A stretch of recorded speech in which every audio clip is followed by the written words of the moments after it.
Robin sa Mindanao. Kasi lakas kung paano siya niluklok ng mga Muslim, kapatid na Muslim, para maging senador. Ngayon still on the top.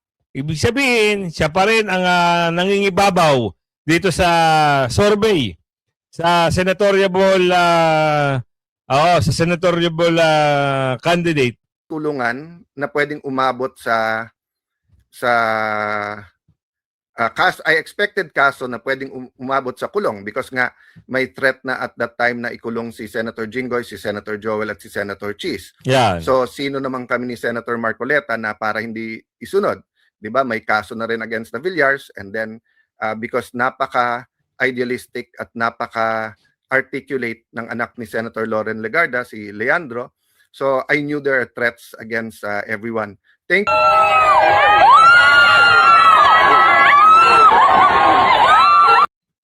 Pinagkaguluhan si BP Sara. Hindi ako magre-resign dahil yun ay parang betrayal sa 32.2 million. Yon! Sa Pilipinas, pag antibiotics, pandesal ang nanakawin mo, sigurado huli ka. Pero pag nagnakaw ka ng malaki, magiging congressman ka. Pag mas malaki ninakaw mo, magiging senador ka. Pag barkada mo si Napoles, siyempre si Napoles, i-clear ka, barkada mo siya eh. Diba? Magiging vice president ka. Marcos a chance to... No, I was just wondering kasi sinasabi ni Senator Alan, pagka malaking ninakaw mo, maging congressman, mas malaking maging senador. Is that how he... Di ba totoo? Parang natotoo nga ata eh. Way back ilang taon to? Parang 2016 ata to, patahon ni Tatay Digong. Tama ba? Vice President ng takbo nilang dalawa. Oo. Ngayon, parang nakikita ko, totoo lahat ang sinabi ni Senador Alan Peter Cayetano. Pag maleta gangers ka, yes. Magandang hapon muli sa ating mga kasama. Nandito na naman tayo sa Good Goods nagbabalik. At syempre kung di ka pa nakasubscribe, mag-subscribe ka na at hit mo na rin yung bell para laging updated sa ating mga video. Grabe ho talaga ang mga tao. Lalong-lalo na ngayon dyan sa BARM. Oo. Bakit ba talagang pag si Senator Robin Padilla ang pupunta sa BARM? Talagang pinagkakaguluhan. Bakit ho ba napapunta bigla si Senator Robin? At bakit dinumog ng tao? Mga kababayan na mga kasama, naging usap-usapan itong mga nakaraang araw ang pagbisita ni Senator Robin sa Mindanao. Ano ba ang dahilan? Dahil di ba tandaan nyo yung eleksyon ng BARM? Kaya siguro napapunta siya dito. Ngayon, hindi ko lang lubos maisip, bakit pag itong si Ngagba, pag yung mga grupo ng administrasyon ang pumupunta diyan sa Mindanao, nilalangaw? Bakit pag sa mga supporter at mga kaalyado ni Bibi Sara ang pumupunta sa Mindanao, dinudumog? Kagaya nitong nangyari ngayon. Talaga hong pinagkaguluhan si Senator Robin dito sa Mindanao. Sa kanyang pagpunta, nakipagpulong siya sa mga opisyal ng BARM upang talakayin ang ilang mahalagang usapin. Kabilang ang mga proyekto na may kinalaman sa pabahay at patuloy na rehabilitasyon ng Marawi. Sa kabila na pag-usapan ang mga update sa resettlement program para sa may pamilyang naapektuhan ng Marami siege at magpapatuloy ng koordinasyon sa pagitan ng pambansang pamahalaan ng BARM. Ngayon, kung kayo ay laging nakaantabay at lagi kayo nanonood sa mga balita, ganito rin ho yung nangyari kay BP Sara. Oo, napasyal siya sa London, dinumog din ho, pero bago natin pasadahan lahat ng mga video niyan, andyan po yung join button, pumindot ka na at sa dulo ng ating video, syempre yung shoutout segment natin. Ngayon, gaano kamahal ng taong bayan itong si BP Sara at itong Senator Robin? Dito pa lang makikita nyo sa video ito, hindi ito scripted, hindi ito gawa-gawa, hindi ito, wala itong panluloko, ito ay original, walang script, hindi kagaya ng mga gumagawa ng video, yung kanilang panggulo, pag sumenyas na, palakpak, papalakpak ang mga uto-uto.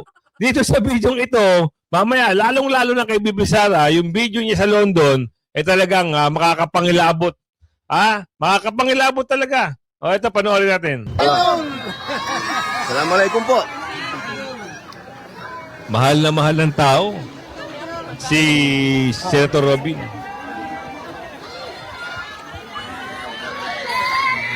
Salamat. Salamat sa pagsalubong kanina, ha? Salamat.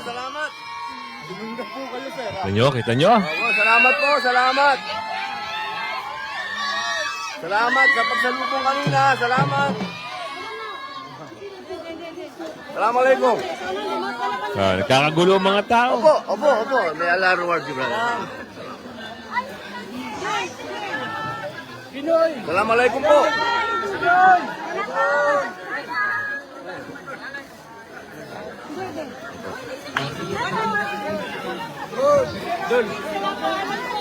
Dinoy, brother. Assalamualaikum po.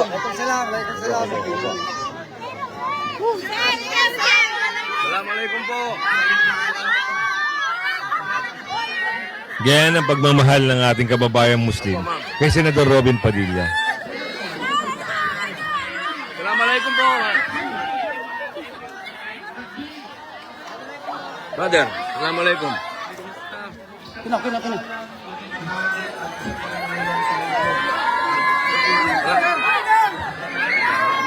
Salam, brother. Waalaikumsalam. Allahu Akbar, brother. Opo. Assalamualaikum. Assalamualaikum po. Brother. Assalamualaikum. Ay, opo. Assalamualaikum po. Opo. Waalaikumsalam, brother. Alhamdulillah. Opo. Alhamdulillah. Pakihawak na, brother. Ikwan, may ganyan. Irotet. O, yan.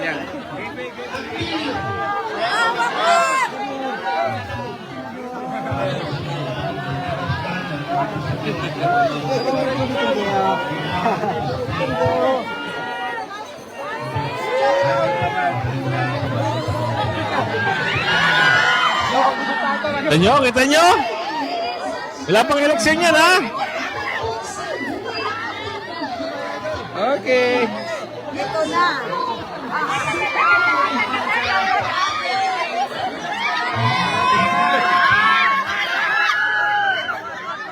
Napakalakas ni Senator Robin sa Mindanao. Kasi lakas kung paano siya niluklok ng mga Muslim, mga kapatid na Muslim para maging senador. Ngayon still on the top. Ibig sabihin, siya pa rin ang nangingibabaw dito sa survey sa senatorial candidate. Sa Pulse Asia, siya ang nangunguna dito sa pagkasenador. Wala nang iba. Ngayon, yan ho ba ang gagawa nyo ng kwento para gawa ng kaso? Mag-isip-isip ho kayo. Hindi kasi nababalita na, di ba, hindi raw siya nagsusumiti ng counter affidavit o hindi daw siya nakikipag-ugnayan dito sa ombudsman. Sinagot na ho ni Senator Robin yan. Pero kung ito, ang taong ito na nagda-number 1 sa survey, gagawa nyo ng kwento, sasabihin nyo obstruction of justice yung ginawa niya, kayo ho, malakas ho sa survey. Ibig sabihin, mahal ng tao. Mahal ng taong bayan si Senator Robin. Huwag nyo nang gawa ng kwento. Kung gusto nyo, talunin nyo sa eleksyon para mawala na ho yung agam-agam nyo.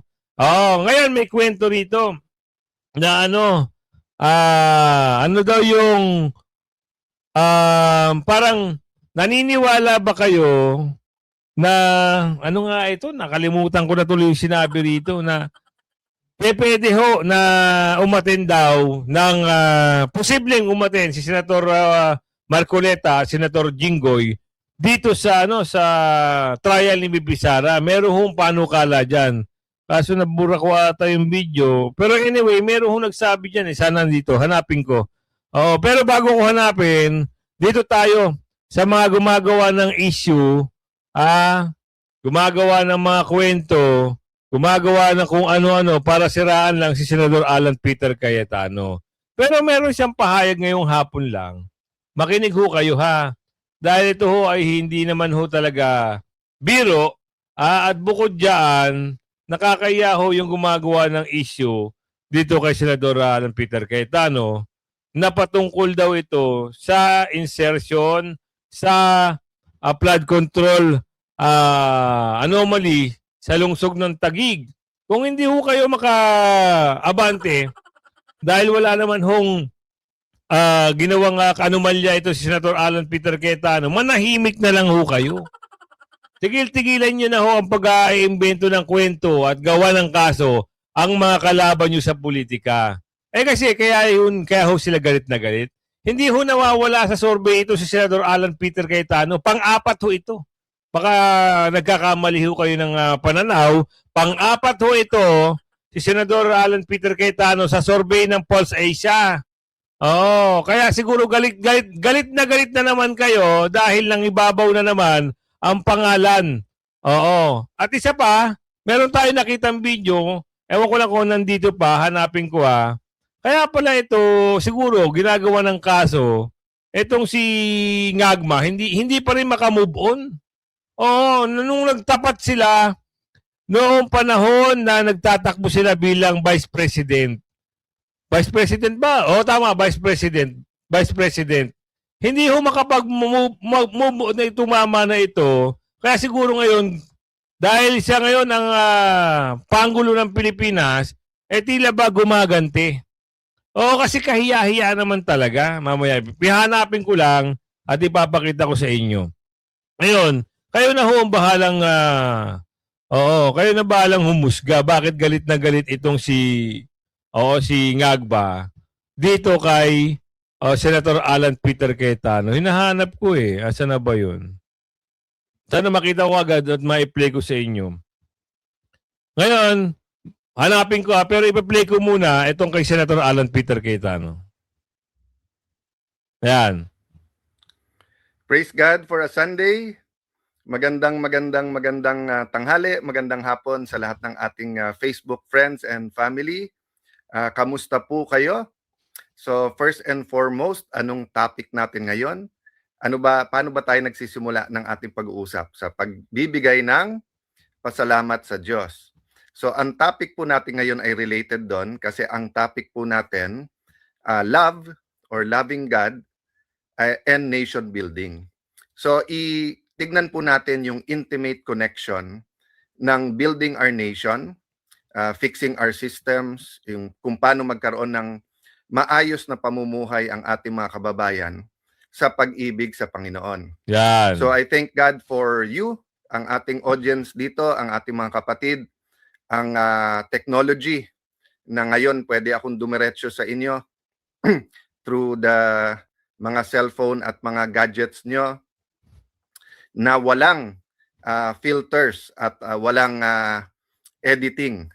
Pa-shout out, sabi ni Justin Flowerson, yan, Christine Manuel Erardo from Qatar. Yon, assalamualaikum mga kapatid natin who are in the Middle East, mga nasa Mindanao, dito sa Taguig, marami tayong kababayan na Muslim din. Tama. Brother Robin Padilla, shout out din sa iyo. Sa Hong Kong naman si Ann Matike. Yeah, Isabel Peruda, happy Sunday. Ekhang Eskak. Yeah, Sherry Baya. So yun ang siya sa ito, kapit bayan lang namin. Si Connie Moleta, taga Pasig. Roger Season, thumbs up din sa iyo. So let's start there, no? We thank God. So may natutunan po ako, baka gusto nyo rin pong gawin, yung when we thank God, kasi di ba dati madalas yung praise God or thank God for a new day, di ba? Thank you God na nakatulog ako, buhay pa ako. Thank you God sa pamilya. Pero may nagsabi po sa akin, why don't you start thanking God for who He is? Kasi siya yun kaya ganyan ang kanyang pagmamahal. It's because of His essence or who He is. Sabi ko, nga no. So madalas po, whether mga ka-close ko, definitely family, sinisimulan ko sa either praise God or thank you Lord for who you are. Then kasunod, so kung mami ko kausap ko, I thank God for my mom, or Kusilani, I thank God for my partner, my darling, my wife. No, shout out from Pampanga, Richie Dungka, Olive Dangayo from Ifugao, yan. Watching from Hawaii, si Bobby Bautista. Marietta Beldad from Direkta na natin mga kasama. Alam ko dito bandang kalagitnaan yan ito. aminin ko na sa inyo po, I think I said this na naman before, but my friends knows this. Kasi nung kinonsult ko muna ang ilang taong close sa akin at kasama po ang dating Senate President Chis Escudero, I really told them that I know na pwedeng ang kasunod nito kaso, yung kuyog, ano yung expected yon kasi sa Senate naman, most of the time naman nagkakadebate kami pero may sanity, no? Ibig sabihin, hindi patayan yung objective o kulungan. But that's another matter. Ang point ko, I know kukuyugin, I expected kulungan na pwedeng umabot sa I expected kaso na pwedeng umabot sa kulong because nga may threat na at that time na ikulong si Senator Jinggoy, si Senator Joel at si Senator Chis. Yan. So sino naman kami ni Senator Marcoleta na para hindi isunod? 'Di ba? May kaso na rin against the Villars and then because napaka idealistic at napaka articulate ng anak ni Senator Loren Legarda, si Leandro. So I knew there are threats against everyone. Thank you, Dingle Marie. Mateo 6:33. Sige, puntahan ko mamaya. Okay. Seek first his kingdom and righteousness, and everything shall be added upon to us. That's always a good reminder na unahin natin ang righteousness at kingdom ng Panginoon at yung iba nating kailangan, kalayaan, pagkain, pangmatrikula ay mapupunta sa atin. So nung nangyari po 'yon, I expected na minsan lumalamig, minsan nag-heat up. Hindi ko po na-expect yung barilan nung May 13 dun po sa Senate. So nung nangyari yon, tapos nung nakita ko yung reaction ng gobyerno, lalo ng NBI na para bang wala lang, they had to do it, parang hindi Senado yon, I realized na assassination or aksidente, patayan na aksidente could be there, di ba? That's why pagka mas sane o nakapagkwentuhan na ako sa ibang mga senador na sa majority, tinatanong ko rin sila, kung mga anak nyo nandun, kung asawa nyo nandun. Yon ang hindi naintindihan ng ibang senador na kumakampi dito sa administrasyon na ito. So, alam nyo naman kung ano yung plano sa mga kakampi ni Bibi Sara. Iniisa-isa. Halatang halata masyado yung kanilang mga script, yung kanilang kagustuhan. Pero huwag kayong mag-alala. Dahil sa sigla ng taong bayan, bakit nakikita at nakikita na natin, ngayon pa lang, yung suporta ng ating mga kababayan, lalong-lalo na yung nasa London ngayon, hindi lang sa London, every country o every world, every Filipino, all over the world, nabubulol na ako. Mahal na mahal ho ang ating pangalawang Pangulo. Bakit ba mahal na mahal nila ang pangalang Duterte? Unang-una, malaki ang impluwensya ng mga Duterte, lalong-lalo na sa mga usapin na malaki ang naimbag, malaki ang naging tugon nila dito sa mga nangyari noong si Tatay Digong pa ang namumuno. Na isaayos nila, lalong-lalo na yung katahimikan na. At hindi lang yan, malaki ang impluwensya ng mga Duterte pagdating sa mga kasunduan. Magaling si Tatay Digong dyan. At siyempre, popular ang pangalan nila sa Mindanao at Visayas. Ngayon, bakit ba mahal ng taong bayan si BP Sara? Of course, siya ang uupo at siya ang magbabago muli ng pangit na ginawa ng Pangulo ngayon. Tama? 'Di ba? Siya lang naman ang Vice President na maaasahan. Kaya ngayon, dinumog ito sa London. Ganito ba nakita nyo? Ang Pangulo nyo na si Pangulo Ngagba, ganito ba ang suporta ng taong bayan sa kanya pag nakikita siya? Ako naniniwala ako na itong bidyong ito, hindi lang ito nangyayari sa isang bansa. Halos lahat na pag si Bibi Sara bumibisita, blockbuster talaga. Gusto siyang yakapin, magpa-picture, doon sa Pangulo nila. Ayaw nandidiri. Panoorin nyo to.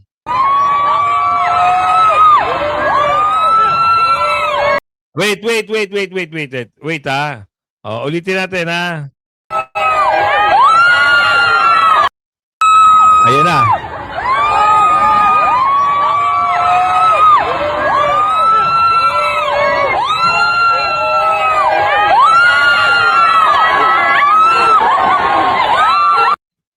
Pinagkaguluhan si BP Sara.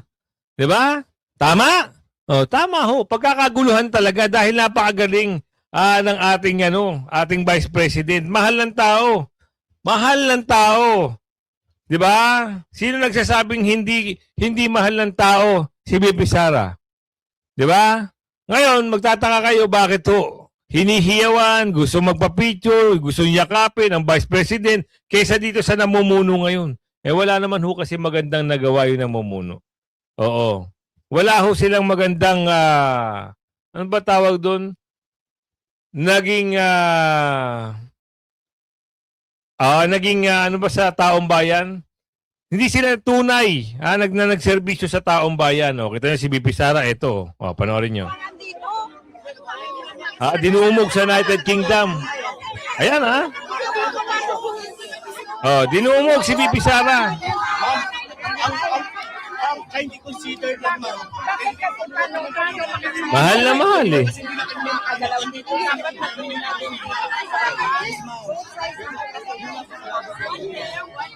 Kasi hindi makagalaw yung andito kanina.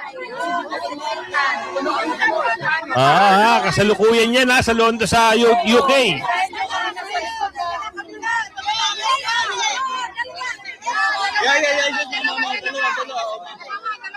Hindi ka nga makakita lang ninyo. Ayun na nga, pero ibig sabihin, ang tao Diba? Mahal na mahal ng tao si BP Sara. Ganyan ang mga Duterte, talagang ipaglalaban ng taong bayan. Hindi kagaya dito sa Pangulo, sila ho magpipinsan. Magkakapatid. Yan, nagbabangayan. Pero anyway, dumistansya na rin naman si Ate Amy dyan dahil ayaw niya yung pamamalakad ng kanyang kapatid. Punta tayo. Kasi may nagsasabi na mag-resign na lang daw si BP Sara. Ano kayo, nahihilo? Si BP Sara magre-resign? Eto, may nababalitaan pa nga tayo Uutang na naman daw, utang na loob. Uutang na naman daw ang Pilipinas dahil wala raw pondo. Saan yung pinagsasaksak yung pondo ng 2026? Diba? Yan ho ang kumakalat na balita ngayon. Ngayon, meron pa. Mag-resign na lang daw si BP Sara. Ang sagot ni BP Sara sa kanila, na magre-resign po kayo, your reaction po on this? Oh, never gonna happen.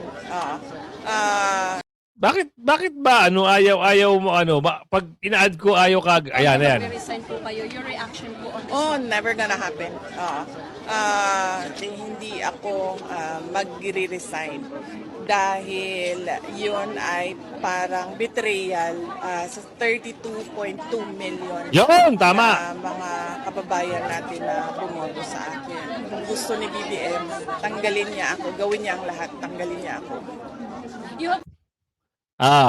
Hindi magre-resign si BP Sara dahil nakakahiya sa ating 32 million na bumoto kay BP Sara kung siya ay aalis. O kung gusto niya, sabi ni BP Sara, tanggalin, gumawa kayo ng eksena yun, tanggalin niyo si BP Sara. Pero pagdating, alam niyo may nagsabi nga ano ba yung video na yun? Wait lang papakita ko lang. Balik natin, kaya pala galit na galit itong yung Pangulo nila, kay Senator Alan Peter Cayetano. Kasi soplak pala yan dati. Nasoplak pala yan. Panoorin nyo to. Question is going to be coming from a member. Wait lang. Laging gumaganon Remove natin to. Pasok natin tong isa. Let's welcome RJ Nagit. RJ Yan, panoorin nyo, is a medical student and a member of UST's Actiboto. And this question is for Senator Cayetano. RJ, what's your question? What do you think is the most appropriate penalty for graft and corruption? Lahat sa buong mundo, sa science ng criminology, it's not the actual penalty, but the certainty na mahuhuli ka. Sa Pilipinas, pag antibiotics, pandesal ang nanakawin mo, sigurado huli ka. Pero pag nagnakaw ka ng malaki, magiging congressman ka. Pag mas malaki ninakaw mo, magiging senador ka. Pag barkada mo si Napoles, syempre si Napoles, i-clear ka, barkada mo siya Diba? Magiging vice president ka. At pag naging presidente ka, mga kasama mo, kasama na sa corruption. You go to the LTO, kumuha ka ng lisensya. Kaya pala galit na galit. Yung nagkatunggali sila nung Vice President, na tumatakbo silang pagka-Vice President, oo, binalasa pala ng gusto ni Senador Alan Peter Cayetano. Totoo yung sinabi rito, ha? Oo. Kung ikaw, ikadikit mo yung mga dorobo, ay sigurado, magiging congressman ka. O, kadikit mo pa ng kadikit, magiging senator ka. Swerte mo, nakadikit ka lang sa Duterte. O, ikaw si Ngagba, dahil kung hindi ka magiging presidente. Hindi ka magiging panggulo. Kaya totoo siya sabi ni Senator Alan Peter Cayetano dito. You, bumili ka ng bahay sa taxes, corruption. Buong buhay natin corruption. Huwag na tayo magbulag-bulagan unless we change the system. So, we need to give Senator Marcos a chance to... No, I was just wondering kasi sinasabi ni Senator Alan, pagka malaking ninakaw mo, maging congressman, mas malaking maging senador. Is that how he Di ba totoo? Parang natotoo nga ata eh. Way back ilang taon to? Parang 2016 ata to, patahon ni Tatay Digong. Tama ba?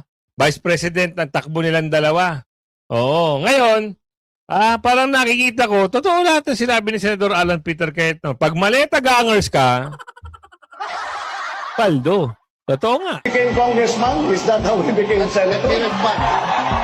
That's not how I became congressman. It's not how I became senator. Well, mga kababayan, alam kong sa Europe nag-aral si Senator Bongbong kahit peke yung diploma.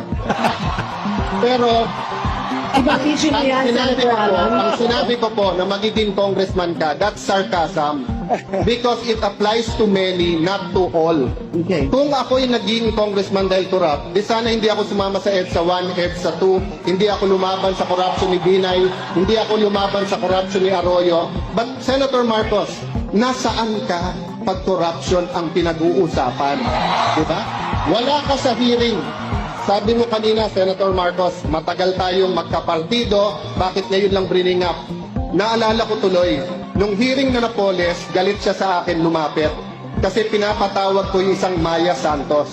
Ngayon ko lang nalaman bakit, kasi lumalabas dun sa final ngayon sa Ombudsman, yun pala ang in-between ni Senator Bongbong at ni Napoles. Alright, this will be the last... Durog ang mama. Kaya siguro hindi maka-move on para makaganti daw di umano. Siguro di umano ha. Ito na ang kabayaran. Gagawa na ng kwento. Matagal na panahon na yan. Sa bagay, may nagsabi niyan. Kahit matagal na panahon daw yan, di makaka-move on daw yan. Ako, sabi ni Aling Ledesma. Kaya ikaw, kayo nanonood, anong nakikita nyo sa video ito? Matagal na video ito, way back 2026, dekada na kalipas. Pero sa tingin ko, sa tingin nyo, ano sa palagay nyo? Tuloy. To be fair to you, Senator Bongbong, yun din ang akala ko. Kung may Napoles ka, bakit ngayon lang? Tinignan ko 2007 to 2009 lang yung audit, 2011 yung sayo. Kaya ngayon lang lumabas. Pangalawa po, hindi totoo walang basihan ang numero. $4 billion na po, 2 bilyong piso ang na-recover ng PCGG. Ayan po, chairman ng COMELEC, dating PCGG. Na, hindi ko alam kung sa akin siya natatawa o kay Senator Bongbong. Pangatlo po, $1 billion ang ngayon pinaglalabanan pa rin ng gobyerno at ng Marcos family. Pang-apat po, sa SALN ni Senator Bongbong, 200 to 500 million pesos po. Never ka naman nagkatrabaho kung hindi sa gobyerno. Saan mo kukunin ang ganong kalaking pera? Buko! Meron po tayong... May katotohanan nga lahat ng sinasabi ni Senador Alan Peter Cayetano. Di ba? Kaya, kayo na kung balang umusga rito ha. Kaya siguro, pilit ginagawa ng issue dahil hindi siguro makamubon. Tuloy natin. Kasama dito na pag yung ibang hearings nawawala kasi mga kaibigan ang nandun. Pag Coco Levy nawawala. Pero nagulat po ako mga kababayan. Sabi ni Senator Bongbong wala daw bahid ang kanilang pamilya. $10 billion ang nanakaw nung panahon nila. 450 billion pesos. Nung isang linggo lang po, nagulat ako, 205 million po niligay sa Napoles na mga NGO. Pork barrel po yun ng hindi ng tatay niya pero siya. Kung yun po ay hindi pa bahid politika, hintayin nyo maging Vice President siya. Baka $100 billion na ang mawala sa atin. Totoo, di ba? 100 billion insertion, totoo nga. Hindi Vice President yun, ha? Kasi ang sinabi ni Senator Alan dito, tignan nyo, baka pag Vice President, $1 billion na ang mawala sa atin. Ngayon, may nababalita. Mangungutang na naman.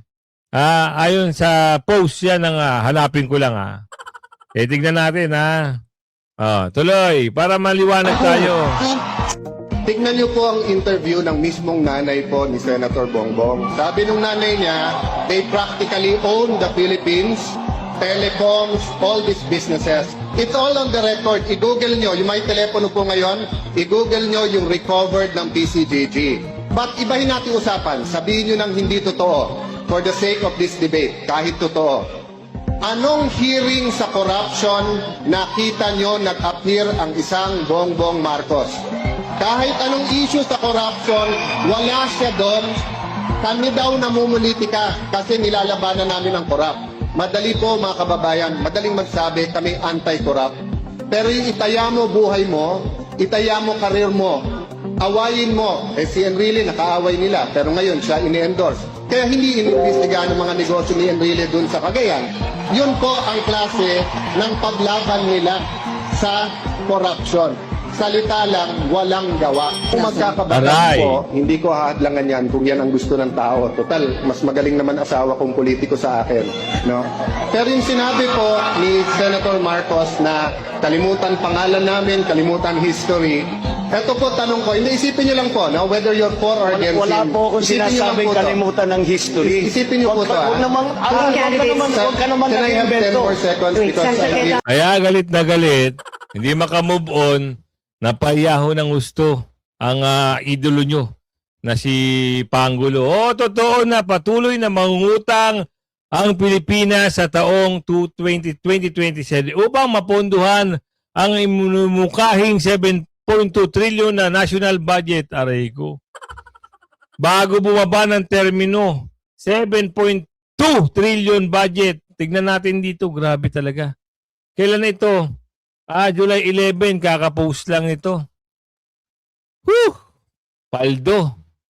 Paldo na naman. Paldo, totoong papaldo na naman talaga. Tignan nyo rising barrel cost threat and budget plans. Ang budget plans ay Manila Philippines rising borrowing costs amid slowing economic growth are squeezing the government fiscal space, threatening to make financial the proposed 2027 national budget. Di ba? CPBRD. Talaga ba? Ano ba ibig sabihin ng CPBRD? Para saan yan? Di ba? Kayo ang bahalang umusga kung ano ang katotohanan dito. Pagbabayad, ang diskarte ng pag-utang ng pamahalaan, pondong pang-infrastruktura, papondohan na. Meron bang infra na nangyayari? Kaya kung umabot sa video natin ito, ako naman ay the government is expected to borrow around 2.7 trillion to finance the anticipated fiscal deficit. Ito yun. Para magkaintindihan tayo Baka sabihin nyo, niloko kayo. Yan Manila, Philippines. The government is expected to borrow around 2.7 trillion to finance the anticipated fiscal deficit of 1.6 trillion for the 2026 national budget. The House of President Congressional Policy and Budget Research Department CPBRD said its report. Laki paldo na naman. Wala tayong magagawa yan. Kung umabot sa video natin ito, ako naman ay maglalambing. Please like and share yung video natin at syempre yung shoutout segment natin. At huwag nyo kalimutan, panoorin si Mang Banat hanggang sa muli dito tayo sa shoutout natin. Marami talagang gusto magpa-shoutout kaso nga lang natatabunan yung kanilang mga comment. Hindi na natin nababasa kasi natatabunan kaya damihan nyo po. Wenceslao Artieda, shoutout po sa iyo.